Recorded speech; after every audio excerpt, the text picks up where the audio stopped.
नमस्कार, स्वागत है आप सभी का राजस्थान हेराल्ड में। राजस्थान विधानसभा चुनाव का शंखनाद हो चुका है। राज्य के दोनों प्रमुख दल भारतीय जनता पार्टी और कांग्रेस चुनाव प्रचार में कूद गए हैं। इस बार अशोक गहलोत के सामने जहां अपना किला बचाने की चुनौती है, तो वहीं दूसरी तरफ बीजेपी एक बार फिर अपना खोया हुआ जनाधार हासिल कर सत्ता वापसी की हर मुमकिन कोशिश में जुटी हुई है।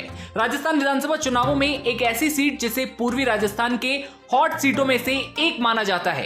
पूर्वी राजस्थान के डिग कुम्हेर विधानसभा सीट राजस्थान के राजनीतिक प्रभाव वाले जिले भरतपुर के अंतर्गत आती है। भरतपुर रियासत कालीन से ही जाट रियासत रही है। भरतपुर जिले की स्थापना भी जाट शासक महाराजा सूरजमल ने की थी। जिले के अंतर्गत 7 विधानसभा सीटें आती हैं, जिसमें से इस समय 6 सीटों पर कांग्रेस का कब्जा है, तो एक सीट राष्ट्रीय लोकदल के पास है।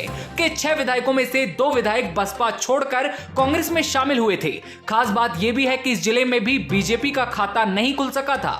डिग कुम्हेर विधानसभा सीट पर कांग्रेस का कब्जा है। हालांकि डिग कुम्हेर सीट अब नए बनाए गए डिग जिले के तहत आ गई है। डिग कुम्हेर विधानसभा सीट से पूर्व राज परिवार व अशोक गहलोत सरकार में कैबिनेट मंत्री विश्वेंद्र सिंह लगातार 2 बार से विधायक हैं। विश्वेंद्र सिंह ने साल 2013 के चुनाव में भाजपा के दिगंबर सिंह को हराया और इसके बाद साल 2018 के चुनाव में विश्वेंद्र सिंह ने दिगंबर सिंह के बेटे डॉक्टर शैलेश सिंह को हराकर विधानसभा पहुंचते हैं।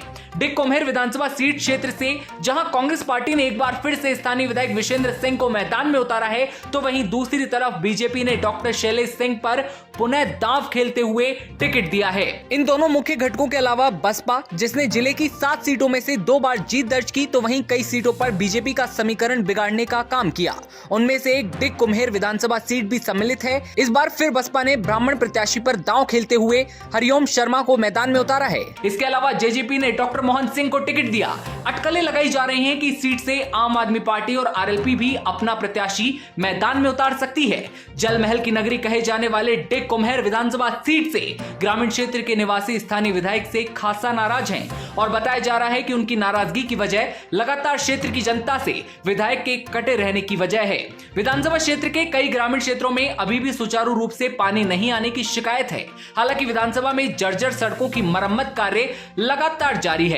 हालांकि लंबे समय से डिग को जिला बनाने की पुरानी मांग थी, जिसे विश्वेंद्र सिंह के कहने पर मुख्यमंत्री ने पूरा किया है। वहीं भाजपा के प्रत्याशी डॉक्टर शैलेश सिंह का दावा है कि विगत 5 सालों में क्षेत्र बदहाल है।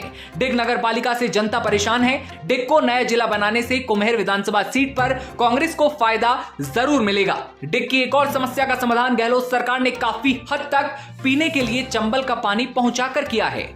क्या है राजनीतिक समीकरण? डिग कुम्हेर विधानसभा सीट जाट और जाटव बहुल विधानसभा सीट है। कांग्रेस पार्टी ने जहां मंत्री विश्वेंद्र सिंह को मैदान में उतारा, तो बीजेपी ने पुनः डॉक्टर शैलेश सिंह को टिकट दिया है। बसपा ने ब्राह्मण प्रत्याशी को उतारकर एक बार फिर कांग्रेस का रास्ता आसान कर दिया है। और अगर आम आदमी पार्टी आरएलपी अपना प्रत्याशी उतारती है, तो चुनाव काफी रोचक हो सकता है। क्या है जातिगत समीकरण? डिग कुम्हेर विधानसभा सीट पर जाट और जाटव वोटर्स निर्णायक भूमिका में होते हैं और इस सीट पर 75,000 लगभग जाट मतदाता हैं और दूसरे नंबर पर जाटव मतदाता आते हैं। डिग कुम्हेर विधानसभा क्षेत्र में 50,000 लगभग जाटव मतदाता हैं। ब्राह्मण समाज के लगभग 25,000 मतदाता और वैश्य समाज के 22,000 मतदाता, माली जैनी समाज के भी लगभग 15,000 मतदाता हैं। बघेली ठाकुर लगभग 10,000, लोधा लगभग 10,000, गुज्जर लगभग 5,000, कोली लगभग 3,000, ठाकुर लगभग 10,000 मतदाता हैं। क्या है राजनीतिक इतिहास? 2008 परिसीमन के बाद डिग कुम्हेर विधानसभा सीट से बीजेपी के दिगंबर सिंह ने कांग्रेस के विश्वेंद्र सिंह को करीबी मुकाबले में हराकर विधायक बने। साल 2013 के चुनाव में विश्वेंद्र सिंह ने बीजेपी के दिगंबर सिंह को करीब 11,000 वोटों से हराया और इसके बाद साल 2018 के चुनाव में डिग कुम्हेर कांग्रेस के विश्वेंद्र सिंह को 73,730 वोट मिले, तो बीजेपी के प्रत्याशी डॉक्टर शैलेश सिंह को 65,512 वोट आए। बहुजन समाज पार्टी के प्रताप सिंह के खाते में 20,026 वोट आए। त्रिकोणीय मुकाबले की वजह से बीजेपी को चुनाव में झटका लगा, जबकि कांग्रेस के विश्वेंद्र सिंह ने 8,218 मतों के अंतर से ये चुनाव जीत लिया। कांग्रेस प्रत्याशी विश्वेंद्र सिंह और भारतीय जनता पार्टी प्रत्याशी डॉक्टर शैलेश सिंह के बीच एक बार फिर चुनावी मुकाबला देखने को मिलेगा।